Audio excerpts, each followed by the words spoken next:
1절에서 13절까지의 말씀입니다.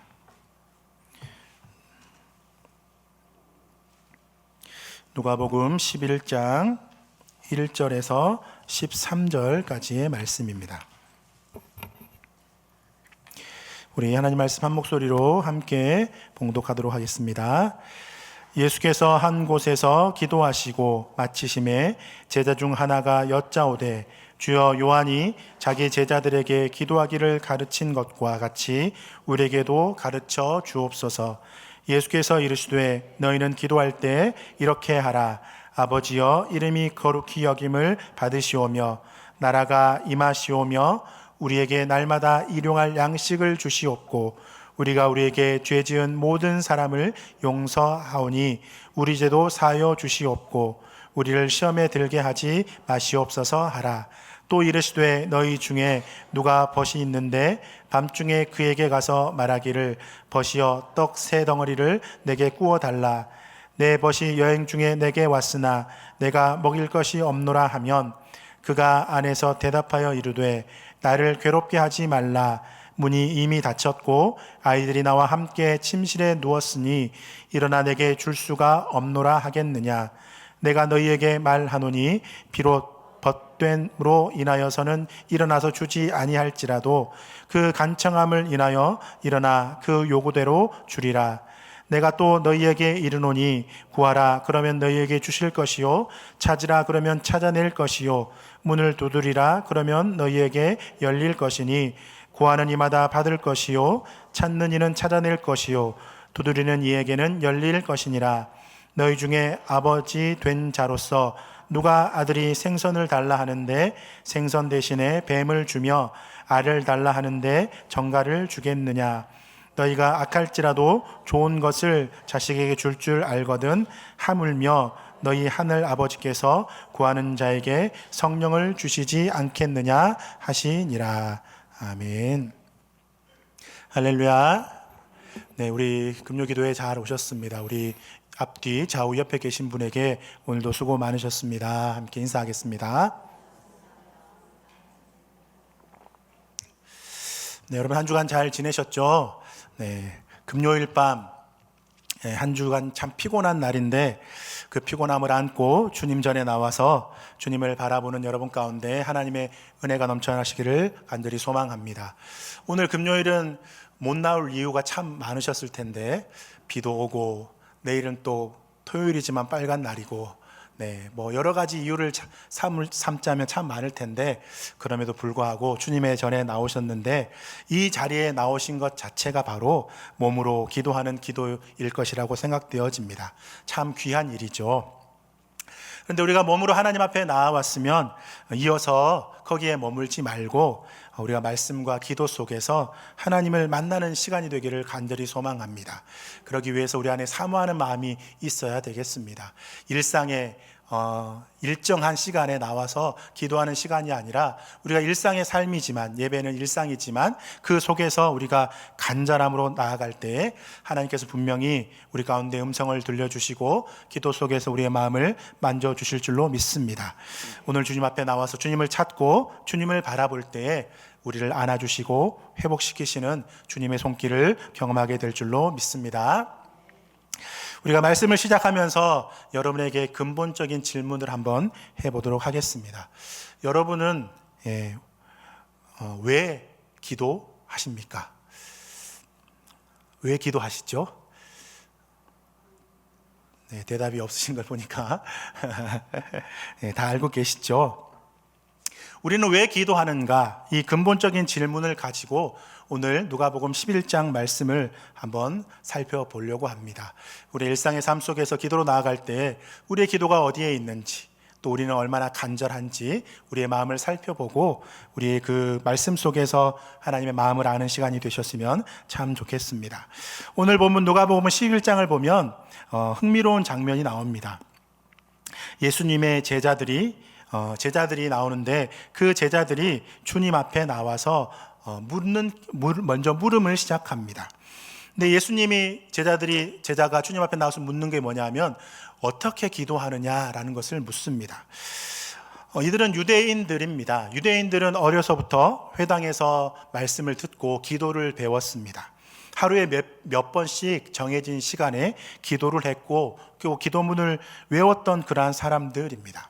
그런 예수님의 제자가 예수님 앞에 나와서 1절 말씀에 주여 요한이 자기 제자들에게 기도를 가르치신 것과 같이 우리에게도 기도를 가르쳐 주옵소서라고 이렇게 질문을 합니다. 기도를 모르는 사람, 기도를 안 했던 사람이 아니고요.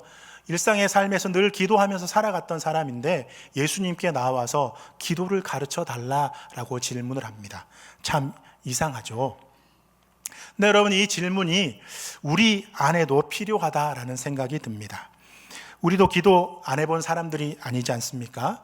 여러분, 여기는 많게는 몇 년, 많게는 수십 년, 또 적게는 몇 년 이렇게 신앙생활을 해 오셨던 분들이시잖아요. 그리고 특별히 금요 기도회에 나오실 정도면 어느 정도 기도에 훈련이 되어 있고 또 기도를 사모하시는 분들이실 텐데, 여러분, 오늘 기도하는 법을 가르쳐 주십시오라는 이 질문은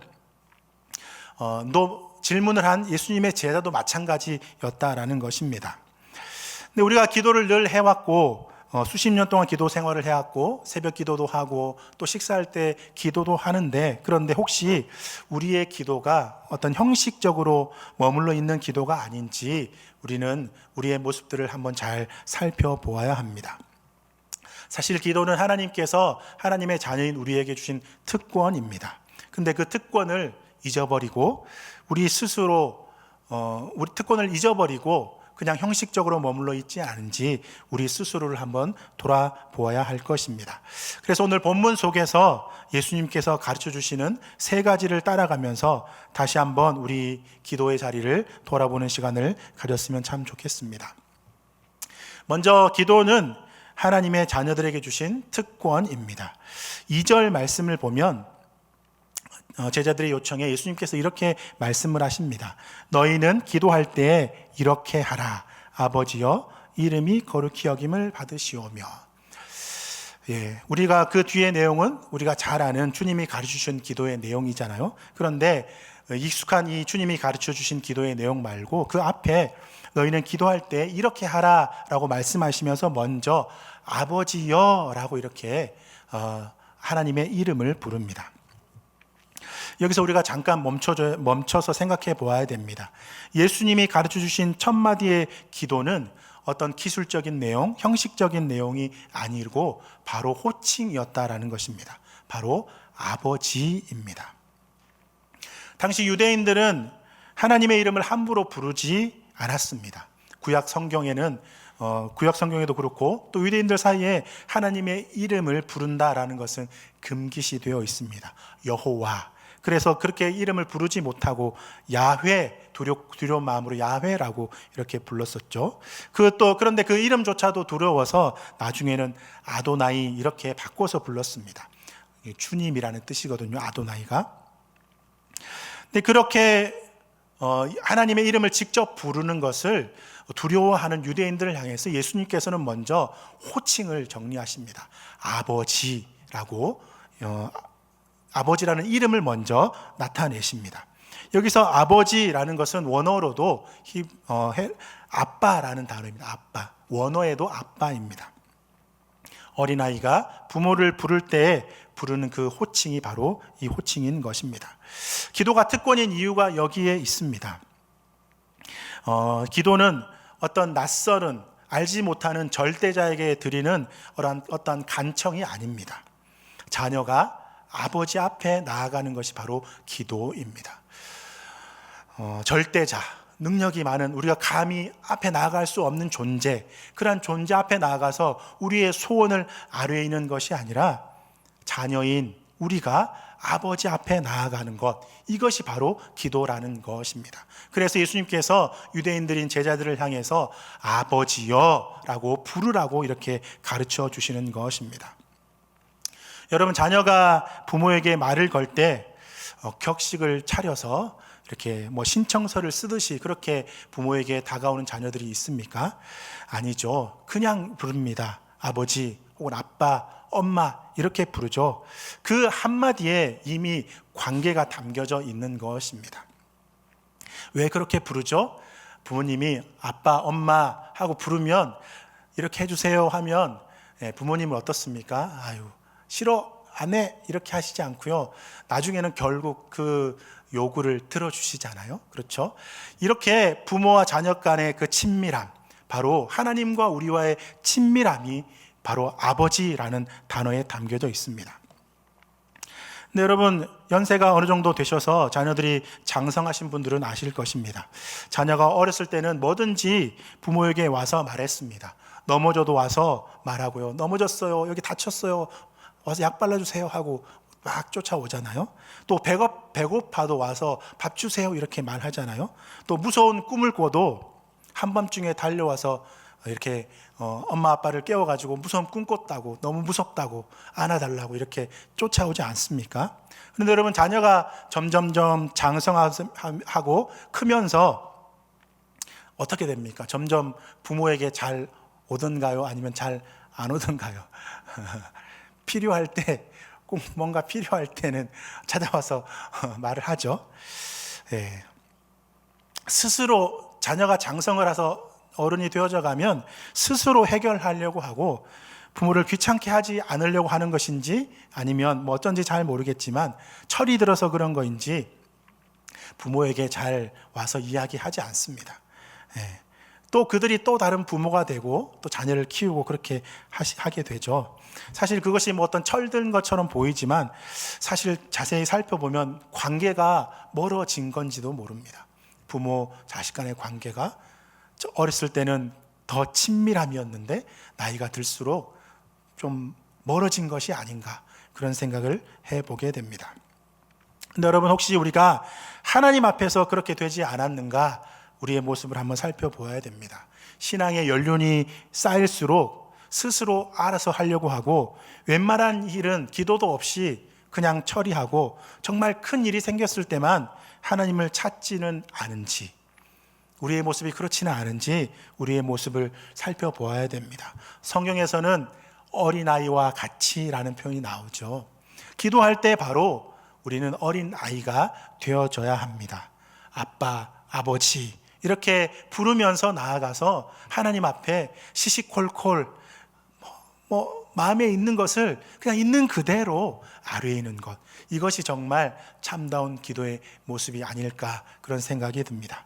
여러분의 기도의 모습은 어떠십니까? 여러분들은 현재 어떻게 기도하고 계십니까? 우리는 아버지, 하나님 앞에 기도할 수 있는 것은 바로 우리의 특권입니다. 그러기에 오늘 이 밤에 우리의 기도를 다시 살펴보고 어린아이처럼 있는 그대로 또 시시콜콜 하나님 앞에 아뢰일 때 아버지 하나님께서 그래 잘 왔다 오냐 하면서 톡톡톡 두드려 주시고 안아 주실 줄로 믿습니다. 그런 은혜를 경험하는 이 밤 되기를 간절히 소망합니다. 두 번째로, 기도는 담대함을 요구합니다.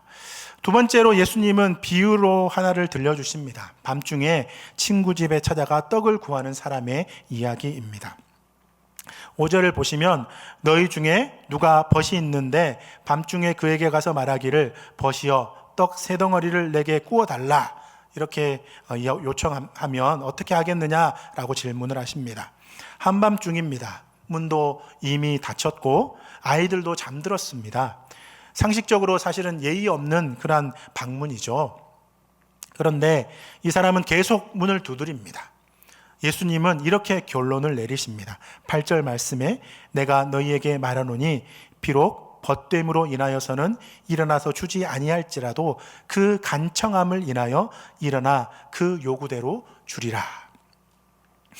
간청함이라는 단어가 참 중요합니다. 간청하면은 여러분 체면이 있습니까? 부끄러움이 있습니까? 그렇지 않죠. 체면을 차리지 않고 또 부끄러움을 무릅쓰고 계속 구하는 태도가 바로 간청함입니다. 예수님은 이 비유를 통해서 기도가 어떤 예의 바른 한 번의 요청이 아니라 끈질기게 매달리는 것임을 가르쳐 주고 계신 것입니다. 또 이 말씀에서 우리의 기도 제목을 한번 떠올려 보면 좋겠습니다. 우리 여러분들의 기도 제목 가운데 오랫동안 기도하신 기도의 제목들이 있으실 것입니다. 자녀들의 문제로 몇 년간 같은 제목으로 기도하고 계신 분이 계실 것입니다. 어떤 건강 때문에, 혹은 은퇴 이후의 삶 때문에, 혹은 아직 믿지 않는 배우자나 형제 때문에, 자녀들 때문에 몇 년 혹은 몇십 년째 같은 기도를 반복하고 계신 분도 계실지 모르겠습니다. 사실 이러한 기도가 오래되어지면 우리의 마음이 식어지기도 하고 지치게 됩니다. 그리고 하나님이 알아서 해주시겠지, 그냥 이렇게 넘겨버리고 간청하지 않을 수도 있습니다. 마음에는 있지만, 또 기도 제목을 내놓지만 정작 본인은 기도하지 않고 있는지도 모릅니다. 기도 제목이라고 말은 하지만 본인은 정작 기도하고 있지 않은지도 모릅니다. 내가 왜 이렇게 오래 구했는데 왜 응답이 없나 하는 마음이 드실 것입니다. 그러나 예수님은 바로 그 지점에서 말씀을 하십니다. 간청하는 기도를 부끄러워하지 말라고. 체면 차리며 한 번 구하고 마는 기도가 아니라 밤중에라도 문을 두드리는 기도, 계속 매달리는 기도, 그 기도가 하늘 문을 열게 만드는 것입니다. 그래서 우리의 간절함이 없어서가 아니라 오히려 우리가 너무 빨리 포기해서 기도가 응답되지 않는지 모릅니다. 사랑하는 여러분, 우리가 기도 속에서 회복해야 될 것은 바로 이 간청함입니다. 간절함입니다. 여러분, 하나님은 포기하시지 않는데, 여러분의 기도 제목을 다 기억하고 바라보고 계시는데, 하나님은 포기 안 하는데 우리 스스로는 포기하고 있지는 않은지 우리의 기도 제목들을 한번 돌아보아야 합니다. 그리고 이 밤에 그 간청함을 회복하는 은혜가 우리 가운데 있기를 소망합니다. 세 번째는, 기도는 확실한 응답의 약속입니다. 세 번째로 예수님은 아주 분명한 약속을 주십니다. 9절의 말씀입니다. 내가 또 너희에게 이르노니 구하라, 그러면 너희에게 주실 것이요, 찾으라, 그러면 찾아낼 것이요, 문을 두드리라, 그러면 너희에게 열릴 것이니. 우리가 아주 잘 알고 우리가 아주 많이 이야기하는 그런 말씀입니다. 구하라, 찾으라, 두드리라, 이것은 동사죠, 동사. 그럼 이것은 어떤 의미가 담겨져 있습니까? 그냥 한 번 하고 말라라는 것입니까? 그렇지 않죠. 지속적인 행동이 바로 구하고 찾고 두드리는 것입니다. 지속적인 행동입니다. 이것은 한 번 구하라가 아니라 계속 구하라, 계속 찾으라, 계속 두드리라 라는 그러한 뜻입니다. 그리고 그 결과는 확장형입니다. 구하면 주실 것이요, 계속 구하면 주실 것이요, 계속 찾으면 찾아낼 것이요, 계속 두드리면 열릴 것이다 라고 말씀합니다. 앞에 계속해서 구하고 찾고 두드리는 이 행위가 있을 때 하나님은 기도의 확장으로 주실 것이고, 찾아낼 것이고, 열릴 것이다 라고 말씀을 하고 있습니다. 그래서 여러분, 기도라는 것은 단번에 끝나는 것이 아니라, 하나님 저 한번 기도했으니까 하나님이 알아서 해주세요, 이렇게 하는 것이 아니라 계속해서 지속적으로 구하는 것이 바로 기도라는 것입니다. 그러면 어떻게 하신다고 말씀하십니까? 주실 것이고, 찾아낼 것이고, 열릴 것이다 라고 말씀을 합니다. 이어서 예수님은 부모의 마음을 예로 드십니다. 11절부터 13절 말씀인데요, 너희 중에 아버지 된 자로서 누가 아들이 생선을 달라 하는데 생선 대신에 뱀을 주며 알을 달라 하는데 정갈을 주겠느냐? 너희가 악할지라도 좋은 것을 자식에게 줄 줄 알거든 하물며 너희 하늘 아버지께서 구하는 자에게 성령을 주시지 않겠느냐? 여기 계신 분들 중에는 부모의 마음을, 또 부모를 넘어서 조부모의 마음까지 아시는 분들이 많으실 것입니다. 자녀가, 손주가 눈앞에서 뭔가를 달라고 쪼를 때 그 마음 어떻습니까? 줄 수만 있다면 다 주고 싶은 것이 부모의 마음, 혹은 할머니, 할아버지의 본능일 것입니다. 우리가 부족하고 연약한 그런 사람인데도 자식에게 좋은 것을 주려고 하는데, 하물며 완전하신 하나님 아버지께서 우리에게 좋은 것을 아끼시겠습니까? 그리고 예수님은 가장 좋은 것이 무엇인지 밝히십니다. 물질도 형통인도 아니라 성령님이라고 말씀을 하고 계십니다. 구하는 자에게 성령을 주시지 않겠느냐? 우리가 구하는 것과 하나님이 주시고자 하는 것이 다를 때가 있습니다. 우리는 문제 해결을 구하지만 하나님은 그 문제 속에서 우리와 함께 계시는 성령님, 또 우리의 마음을 살피시고 응답해 주시는 그 하나님을 경험하기를 원하십니다. 우리는 문제를 해결을 바라고 당장의 기도가 응답되기를 바라지만 하나님께서는 우리가 하나님 앞으로 나와 하나님을 의지하고 하나님을 바라보기를 원하십니다. 결국 하나님께서 우리가 하나님 앞으로 나아갈 때 성령님을 우리 가운데 부어주셔서 우리의 삶의 길에 그 문제를 주신 이유를 보게 하시고 우리의 삶 가운데 찾아오는 어려움을 겪어내면서 하나님을 더 찾고 성숙함으로 나아가기를 원하시고 우리가 우리의 삶 속에서 결국 성령님과 동행하며 하나님 나라 백성으로 살아가기를 원하시는 것이 바로 하나님의 마음입니다. 고난이 우리 가운데 찾아와 주님을 찾으면 그 고난은 더 이상 고난이 아닙니다. 왜냐하면 그 고난 속에서 우리가 하나님 앞에 나갔기 때문입니다. 우리가 하나님을 바라볼 때에 하나님께서는 우리의 문제보다 크신 분이시기 때문에 우리는 더 이상 그 문제를 바라보는 것이 아니라 하나님을 바라보게 됩니다. 그리고 그 하나님을 바라봄이 곧 성령의 충만함이고 은혜임이라고 분명히 말씀하고 계십니다. 하나님은 우리가 구하는 것보다 더 좋은 것, 즉 성령님을 준비하고 계십니다. 오늘 이 밤에 기도할 때 우리가 우리의 삶을 하나님 앞에 아뢰이면 주님이 성령님을 우리 가운데 보내주셔서 우리의 마음을 만지시고 우리가 그것을 견뎌낼 힘을 주시고 지혜를 주시고 또 응답해 주실 줄로 믿습니다. 오늘 예수님은 기도에 대해서 3가지를 가르쳐 주십니다. 첫째 기도는 아버지 앞에 나아가는 자녀의 특권입니다. 둘째 기도는 부끄러워하지 않고 끝까지 매달리는 담대함을 요구합니다. 또 셋째 기도는 반드시 응답하시겠다는 하나님의 확실한 약속입니다. 오늘 이 자리에 앉아 계신 여러분 각자에게는 몇 년째 붙들고 있는 기도의 제목이 있을 것입니다. 자녀, 건강, 사업, 노후, 그리고 아직 하나님을 모르는 가족. 오늘 하나님은 우리에게 이렇게 말씀하십니다. 포기하지 말고 다시 문을 두드려라. 너는 나의 자녀이다. 오늘 이 밤에 기도 나아갈 때 아버지라고 부르며 나아가 보시기를 바랍니다. 응답은 속도가 아니라 관계의 친밀함입니다. 그 친밀함 안에서 우리는 다시 기도가 의무가 아니라 특권임을 깨닫게 됩니다. 오늘 이 밤에 주님을 찾고 만나며 주님께서 우리에게 좋은 것을 주시는 그 은혜를 경험하는 이 밤 되기를 간절히 소망합니다. 이 시간 우리 함께 찬양하면서